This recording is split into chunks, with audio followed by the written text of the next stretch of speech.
তো hello' guys, আজি আপোনালোকলৈ আকৌ এবাৰ পুনৰ লৈ আহিছোঁ তনুজ ভাইৰ ভিডিঅ', যিটো গান গাব আমাৰ তনুজ ভাই আকৌ ব্যস্ত হৈ আছে, অলপ গানটো চাই আছে। চ' আপোনালোকে সেই ভিডিঅ'টো চাই থাকক আৰু চেনেলখন ছাবস্ক্ৰাইব আৰু আমাক ছাপোৰ্ট কৰিবৰ কাৰণে নাপাহৰিব। अभी मजा आएगा ना।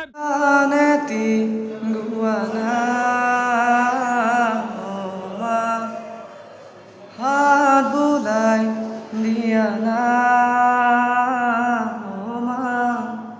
সপোন হেৰালে কেনিবা বিচাৰি আনি দিয়া না মই শুব পৰা নাই মা বুকুখন বিষাইছে মা